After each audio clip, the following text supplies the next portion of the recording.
ashabi wa man wala. Rabbi shrah sadri wa yassir li amri wahlul 'uqdatam min lisani yafqahu qawli. Amma ba'du. Puji serta syukur marilah kita panjatkan kehadirat Allah Subhanahu wa taala yang telah memberikan nikmatnya kepada kita semua sehingga kita masih dapat berkumpul di tempat yang insya Allah muliakan. Yang saya hormati Bapak selaku dosen pengampu kepada Bapak Abdul Ghafur SAGMA selaku dosen pembimbing mata kuliah tafsir Tarbawi. Sholawat berserta salam semoga tercurah kepada Nabi Muhammad SAW yang telah membawa umatnya dari zaman kegelapan menuju zaman terang benderang seperti saat ini. Selanjutnya, perkenalkan nama saya Haliza Aulia dengan akhir NIM 19 dari program Studi Pendidikan Agama Islam Fakultas Ilmu Tarbiyah dan Keguruan kelas 2. Di sini saya akan menjelaskan sedikit tafsir ayat Al-Qur'an yang berkaitan dengan konsep metode pembelajaran menurut para mufasir Al-Qur'an. Surah Al-Maidah ayat 67, Al-A'raf ayat 175 sampai 177, An-Nahl ayat 125 sampai 128, dan Ibrahim ayat 24 sampai 27. Langsung saja kita masuk pada pembahasan yang pertama. Tafsir surat Al-Maidah ayat 67. Ayatnya yang berbunyi, Auzubillahiminasyaitonirrajim, Bismillahirrahmanirrahim. Ya ayyuhar rasulu balik ma unzila ilaika mir rabbik wa illam taf'al fama balagta risalah wallahu ya'simuka minan nas innallaha la yahdil qaumal kafirin. Wahai Rasul, sampaikanlah apa yang diturunkan Tuhanmu kepadamu. Jika tidak engkau lakukan apa yang diperintahkan itu, berarti tidak menyampaikan amanatnya, dan Allah memelihara engkau dari gangguan manusia. Sungguh Allah tidak memberi petunjuk kepada orang-orang kafir. Wa illam taf'al, dan jika tidak kamu kerjakan, maksudnya adalah apa yang kamu diperintahkan untuk menyampaikan semuanya, bahkan kamu menyembunyikannya walaupun hanya sebagram dari itu. Fama balagta risalah, berarti kamu tidak menyampaikan amanatnya. Bentuk jama lebih jelas karena wahyu diturunkan kepada Rasulullah SAW sedikit demi sedikit. Kemudian beliau menjelaskannya. Pendapat ini perlu ditinjau lebih jauh karena penyampaian satu amanah lebih jelas daripada penafian beberapa amanah, sebagaimana disebutkan oleh para pakar ilmu bayan. Surah Al-Maidah ayat 67 dalam Al-Quran menjelaskan tentang sikap orang-orang Yahudi dan Nasrani terhadap ajaran Allah. Ayat ini menegaskan bahwa orang-orang Yahudi dan Nasrani tidak akan pernah merasa puas atau senang terhadap umat muslim selama mereka tidak mengikuti agama mereka. Ayat ini menegaskan pentingnya untuk tetap teguh dalam keyakinan dan menjalankan ajaran Islam dengan baik. Umat muslim diminta untuk tidak mengikuti keinginan orang-orang yang telah sesat dan menyesatkan, tetapi harus mematuhi perintah Allah dan menjauhi larangannya. Ayat ini juga menegaskan pentingnya untuk tetap teguh dalam menjalankan ajaran Islam meskipun di dalam pada tekanan atau godaan dari pihak lain. Selanjutnya surah Al-Nahl ayat 125 sampai 128. A'udzubillahi minasyaitonirrajim. Bismillahirrahmanirrahim. Bismillahirrahmanirrahim. Ud'u ila sabili rabbik bil hikmati wal izmatil hasanah wajadillahum billati hiya ahsan. Inna rabbaka huwa a'lamu bima dhalla an sabili wa huwa a'lamu bil muhtadin.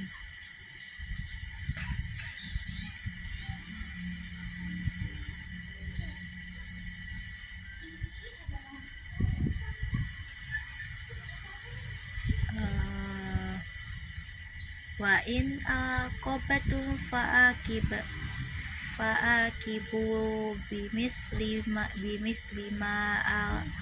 aqibadum bih wala in sabartum lahum khairul lisabarin wasbir wa ma sabaruka ilallahi wala tahzan alaihim wala takafi doikim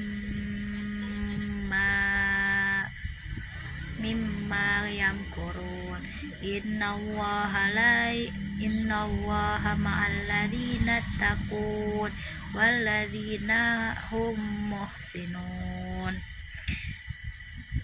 Yang artinya, serulah manusia ke jalan Tuhanmu dengan hikmah dan pengajaran yang baik, serta debatlah mereka dengan cara yang lebih baik.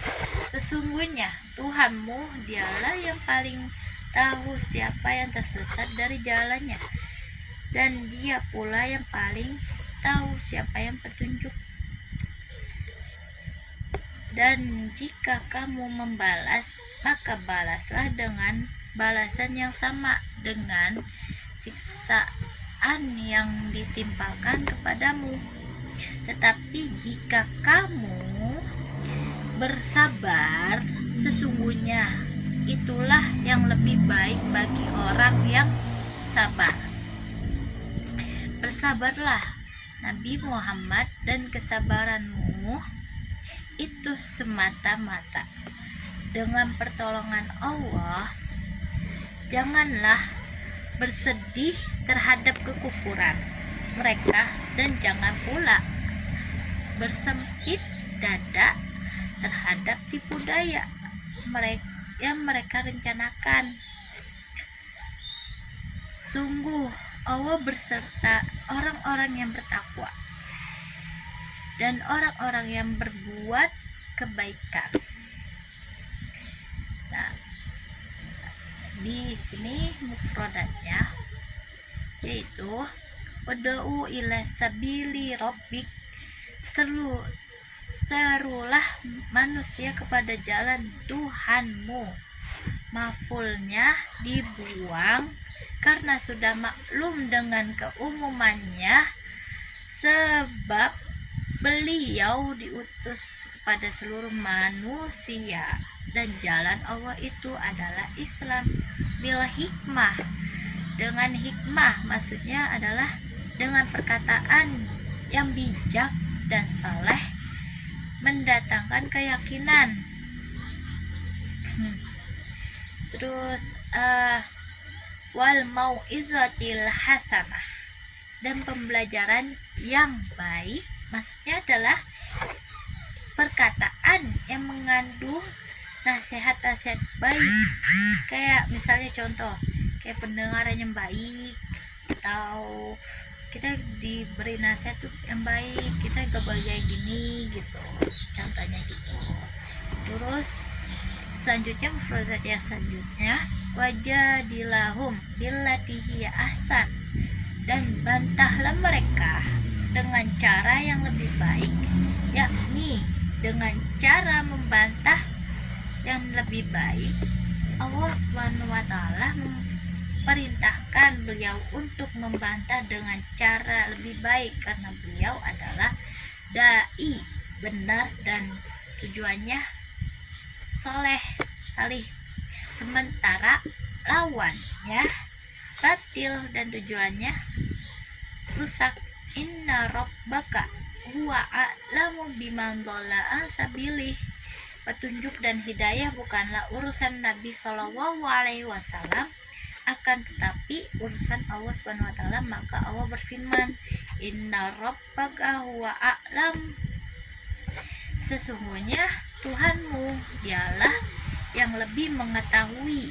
Maksudnya Allah mengetahui siapa yang sesat dan siapa yang mendapat petunjuk. Nah, mufrad selanjutnya ini wa huwa a'lamu bil muhtadin, dan dialah yang lebih mengetahui orang-orang yang mendapat petunjuk, yakni orang-orang yang melihat kebenaran lalu menunjuknya tanpa kesulitan.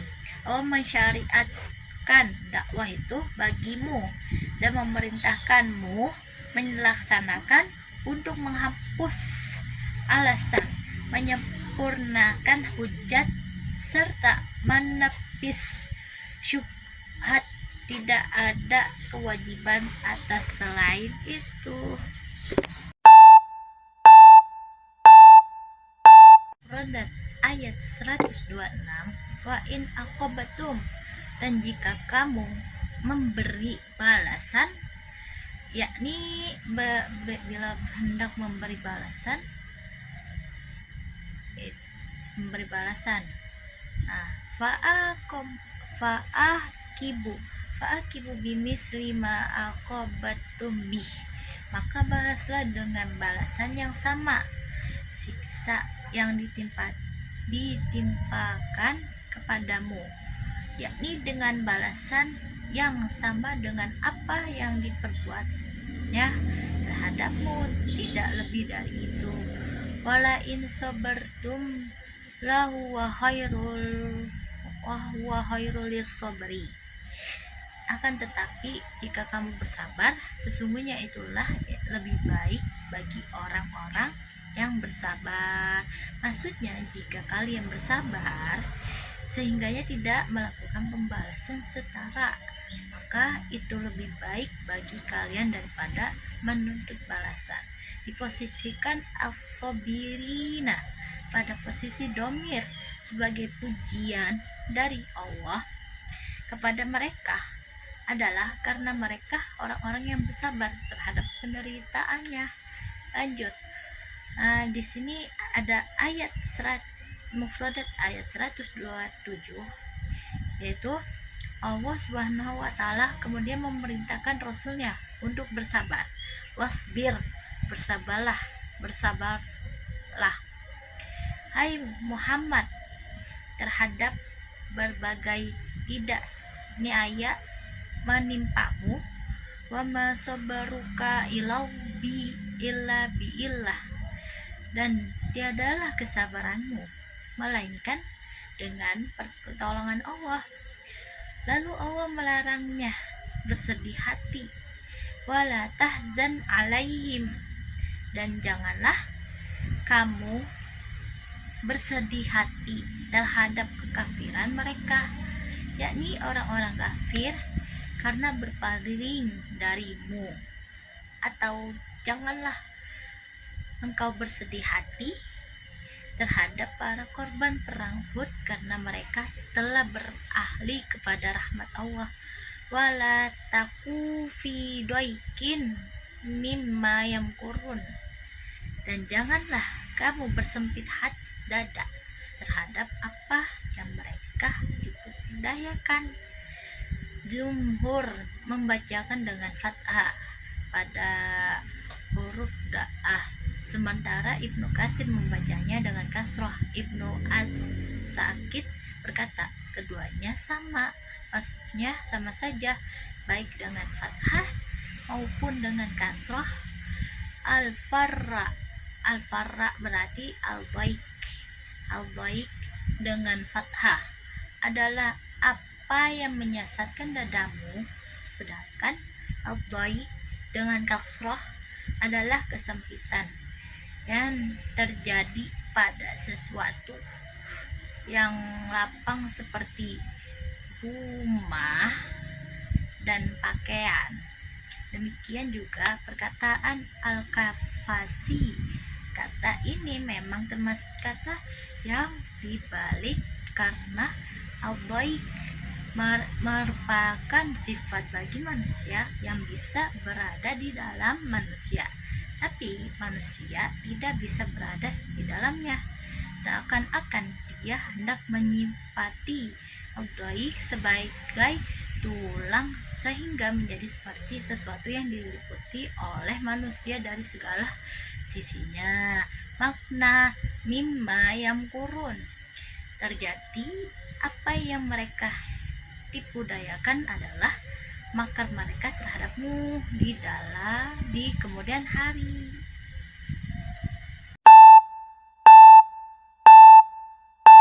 Selanjutnya ini mufradat ayat 128. Innallaha ma'al ladzina taqu, sesungguhnya Allah berserta orang-orang yang bertakwa, yakni jauhilah segala kemaksiatan dengan segala macam. Walladzina hum muhsinun, dan orang-orang yang berbuat kebaikan dengan melaksanakan ketaatan dan semua yang diperintahkan. Pendapat lain menyebutkan bahwa alladzina taqun, orang-orang yang bertakwa, mengisyaratkan pengagungan perintah Allah, sementara walladzina hum tuhsinun, dan orang-orang berbuat kebaikan mengisyaratkan balas kasih terhadap para hamba Allah Ta'ala. Nah, jadi surat An-Nahl ayat 125 sampai 128 dalam Al-Quran menjelaskan tentang pentingnya berdakwah dengan hikmah dan cara yang baik dengan orang-orang lain. Ayat-ayat ini menekankan bahwa sebagai umat muslim kita harus berupaya menyampaikan pesan agama dengan cara yang baik, lembut, dan penuh hikmah. Ayat-ayat tersebut juga menegaskan bahwa kita harus berlaku adil, mengikuti jalan yang lurus, dan menjauhi perbuatan yang tidak baik. Ayat-ayat tersebut mengingatkan kita untuk bersabar dan bertawakal kepada Allah dalam menghadapi cobaan dan ujian kehidupan. Terkandung dalam ayat ini mengajarkan umat muslim untuk menjadi hamba Allah yang baik, berakhlak mulia, dan menjalani hidup dengan penuh keimanan dan ketakwaan.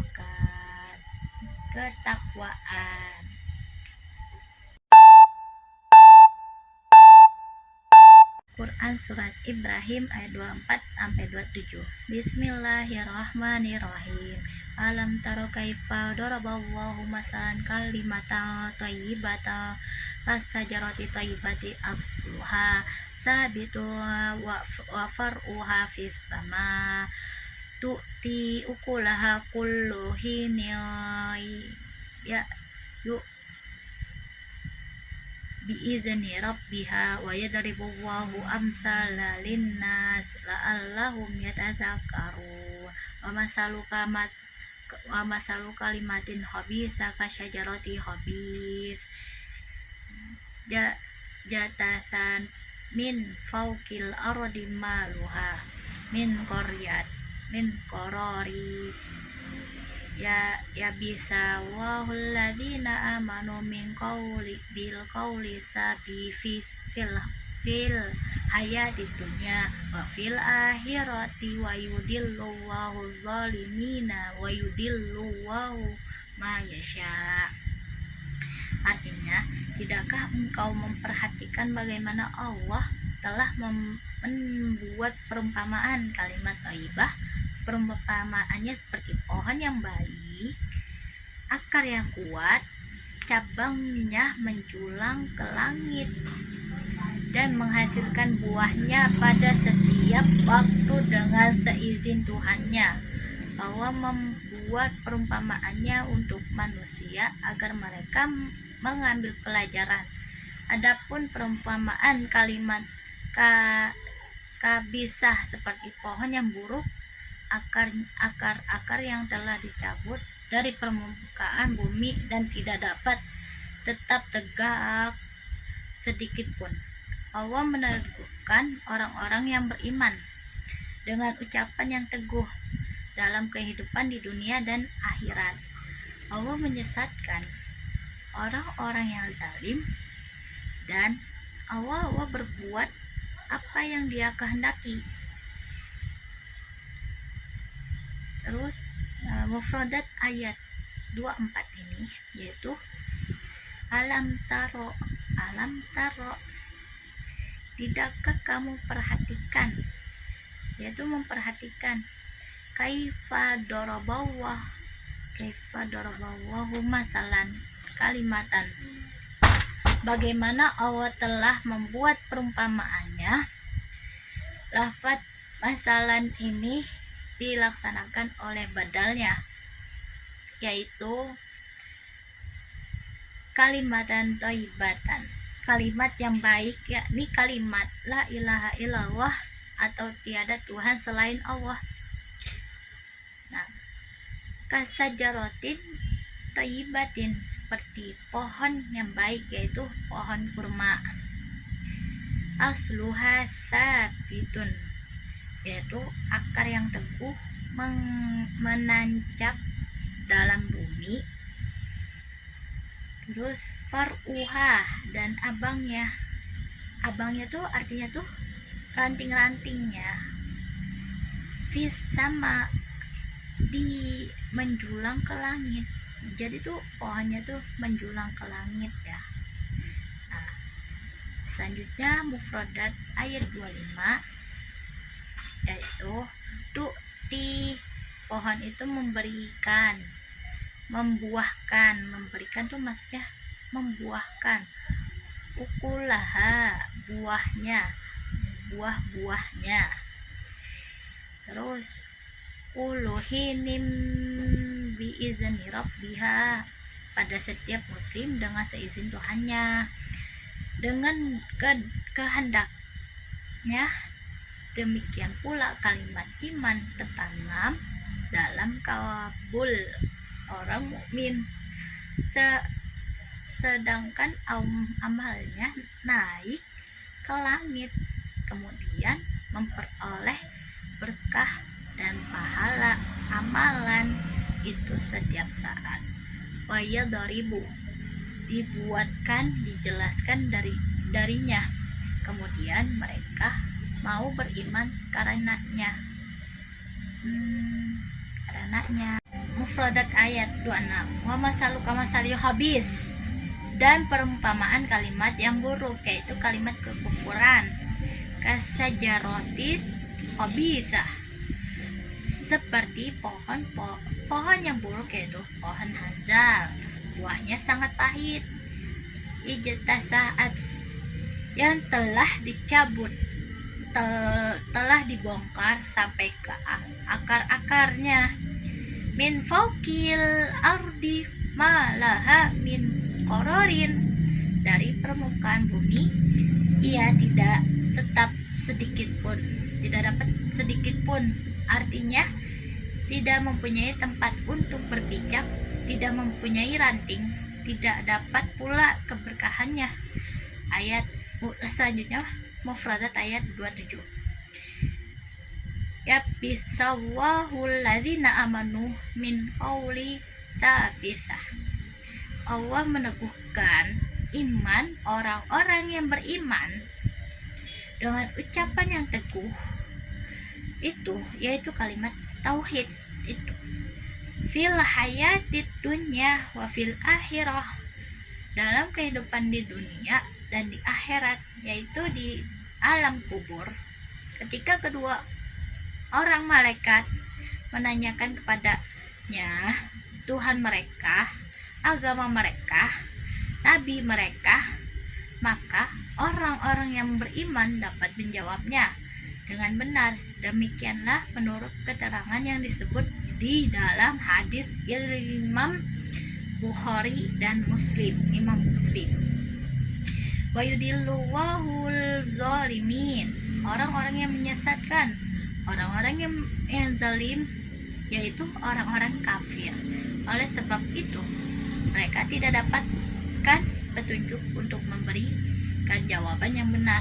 Bahkan mereka hanya menyatakan kami tidak tahu. Demikianlah menurut keterangan dalam hadis. Wa yudillallahu ma yasha, dan memperbuat apa yang dia kehendaki. Nah, di sini saya akan menjelaskan tentang surat Ibrahim ayat 24 sampai 27. Yaitu surat Ibrahim ayat 24 sampai 27 dalam Al-Qur'an menjelaskan tentang keajaiban ciptaan Allah dan pentingnya bersyukur atas nikmatnya. Ayat-ayat ini mengajarkan manusia untuk merenungkan keindahan alam, langit, bumi, dan segala ciptaan Allah. Sebagai bukti kebesarannya, manusia diperintahkan untuk mengamati ciptaan Allah dan memperhatikan tanda-tanda kekuasaannya yang terlihat di sekitaran kita. Ayat-ayat tersebut juga menegaskan bahwa Allah memberi rezeki kepada hambanya secara melimpah, baik kepada orang-orang yang beriman maupun kepada orang-orang kafir. Namun Allah menegaskan bahwa balasan sejati bagi orang-orang yang bersyukur adalah surga yang kekal, sedangkan bagi orang-orang yang kufur akan mendapatkan siksaan yang pedih. Ayat-ayat ini mengajarkan umat manusia untuk bersyukur atas nikmat Allah, mengakui kebesarannya, dan menjalani hidup dengan penuh kesadaran akan kehadirannya dalam setiap aspek kehidupan. Quran Surah Al-A'raf ayat 175 sampai 177. Bismillahirrahmanirrahim. Watslu alaihim naba'al ladzi atainahu ayatina fastakha minha fa asbahu syaitan fakana minal ghawin walau syi'na la rafa'nahu biha walakinnahu akholada ilal ardi wattaba'a hawa wa fasaluhu kamasalil kalbi an in tahmil alaihi yalhas au tatarakhu yalhas. Dzalika masalul qaumil ladzina kadzdzabu bi ayatina faqsosil qasas la'allahum yatafakkarun. Sa'a masalal qaumul ladzina kadzdzabu bi ayatina wa anfusahum kanu yazlimun, yang artinya, dan bacakanlah Muhammad kepada mereka berita orang-orang yang telah kami berikan ayat-ayat kami kepadanya, kemudian dia melepaskan diri dari ayat-ayat itu, lalu dia ikuti oleh setan sampai dia tergoda, maka jadilah dia termasuk orang yang sesat. Dan sekiranya kami menghendaki, niscaya kami tinggikan derajatnya dengan ayat-ayat itu, tetapi dia cenderung kepada dunia dan mengikuti keinginannya yang rendah, maka perumpamaannya seperti anjing jika kamu menghalaunya didulurkan lidahnya, dan jika kamu membiarkan dia menjulurkan lidahnya juga, demikianlah perumpamaannya orang-orang yang mendustakan ayat-ayat kami. Maka ceritakanlah kisah-kisah itu agar mereka berpikir. Amanat buruklah perumpamaan orang-orang yang mendustakan ayat-ayat kami, dan kepada diri mereka sendirilah mereka berbuat zalim. Nah, di sini mufradatnya itu ayat 175 mereka kuatkan dengan menggunakan bentuk tunggal pada kata alladzi yang terjemahkan dengan orang-orang, bukan alladzina. Itu artinya itu beda. Alladzi dan allazina itu orang beda banget. Kalau yang pertama tuh alladzi itu orang, terus kalau alladzina orang-orang. Namun para ulama itu berbeda pendapat tentang siapa yang dia masuk. Ada yang menunjukkan kepada seorang dari Bani Israel yang bernama Bal'am bin Ba'ur, tetapi tulis Ibnu Asyur Bal'am yang disebut pada perjanjian lama bilang 22, 23, 24, 22, 23, 24 adalah seorang yang taat dan salah lagi tidak berubah kepadanya. Kata insalaha mengikuti terambil dari kata salaha, yaitu membeset atau mengupas kulit sesuatu sehingga terlepas secara penuh kulit dan daging atau isi sesuatu. Firman fatabau syaiton, yaitu ada yang memahami dalam arti dia diikuti sehingga terkejar oleh setan lalu menggodanya sehingga dia terjerumus. Ada juga yang memahaminya bahwa yang bersangkutan demikian bejat dan durhaka, maka setan sang pendurhaka itu yang mengikutinya, bukan dia yang mengikuti setan. Firman-Nya maka naminal gowin, sehingga jadilah dia termasuk orang-orang yang sesat, menunjukkan bahwa kesesatannya sudah demikian jauh sehingga ia telah wajar dimasukkan dalam kelompok itu, seperti telah berulang kali dikemuka. Bahkan memasukkan seseorang dalam satu kelompok tertentu menunjukkan kemantapan serta kemampuannya yang luar biasa menyangkutkan profesi kelompok itu, sehingga redaksi semacam itu lebih dalam maknanya daripada redaksi dia adalah sesat. Kata dari al-ghawi yaitu terambil dari kata al-ghani, yakni kesesatan, penggalan.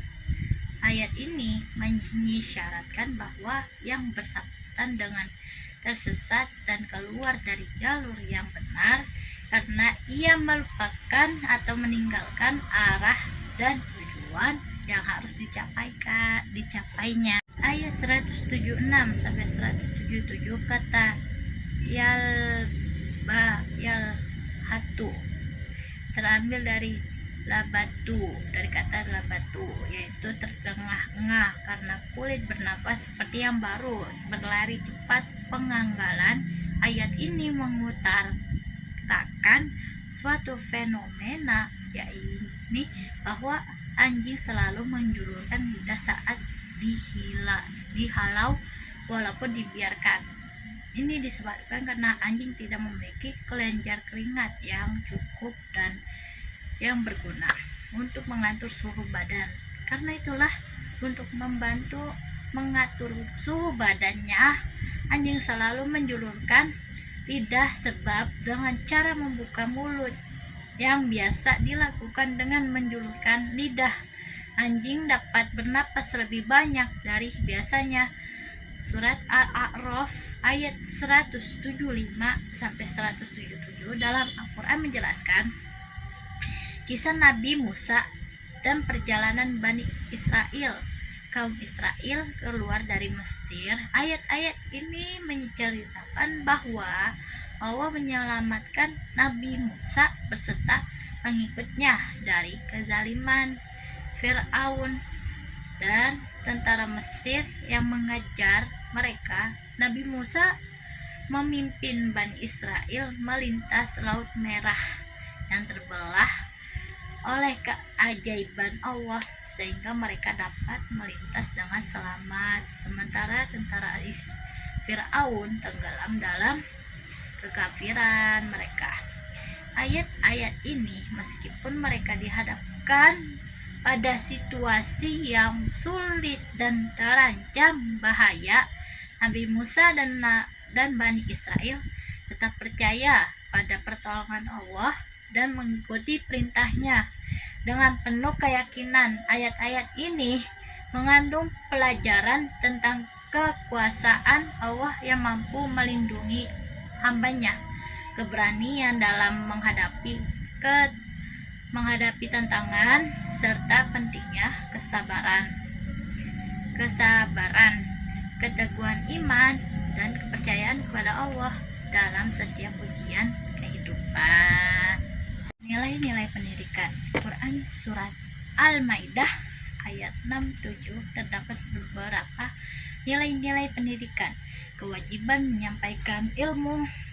Ayat ini mengajarkan pentingnya menyampaikan wahyu dan ajaran yang diterima dari Tuhan kepada orang lain.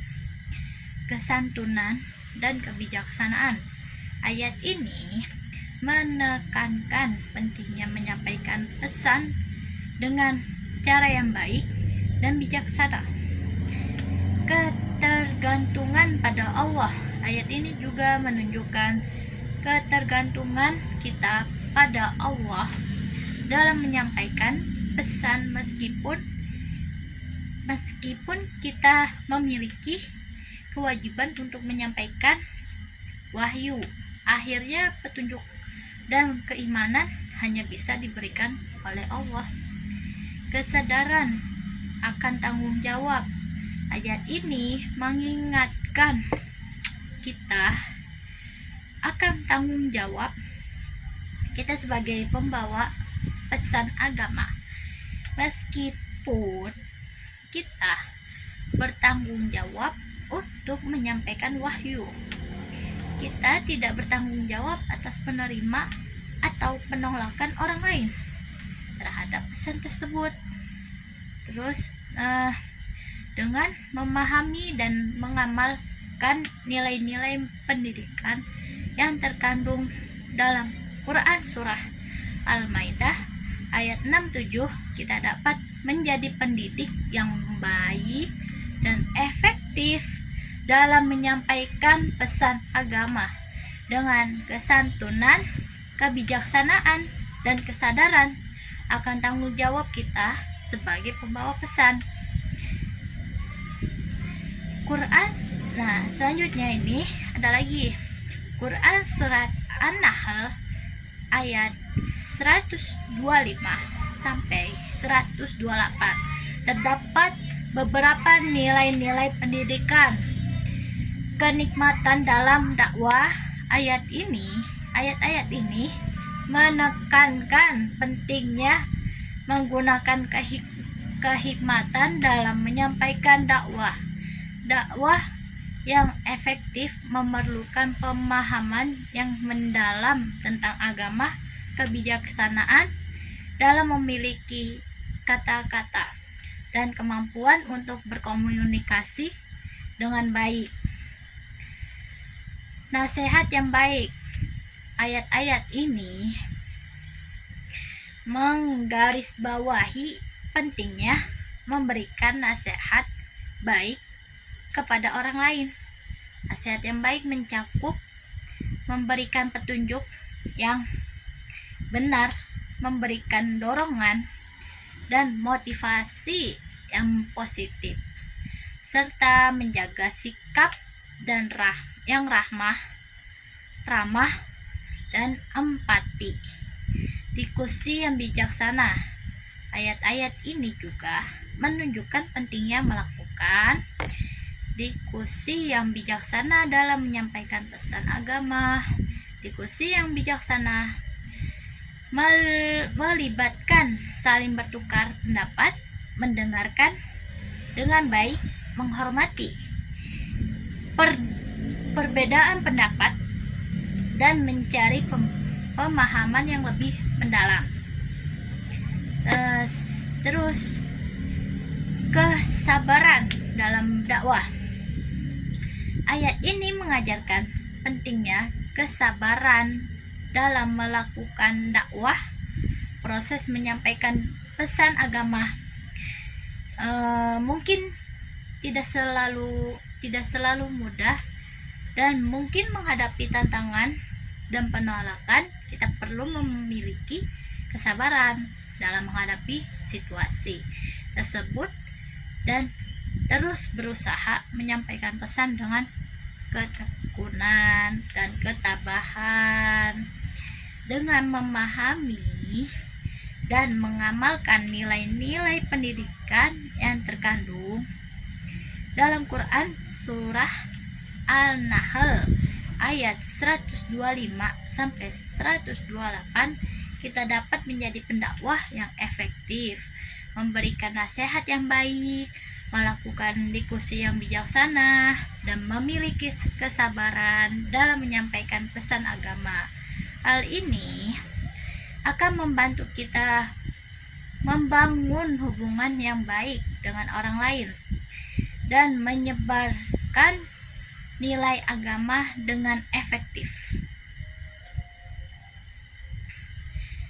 Dan di sini juga ada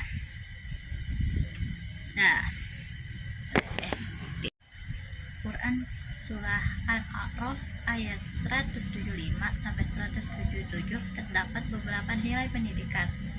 Penting pembacaan. Ayat-ayat ini menekankan pentingnya membaca dalam pendidikan. Allah memerintahkan umat manusia untuk membaca ayat-ayatnya sebagai sumber pengetahuan dan petunjuk.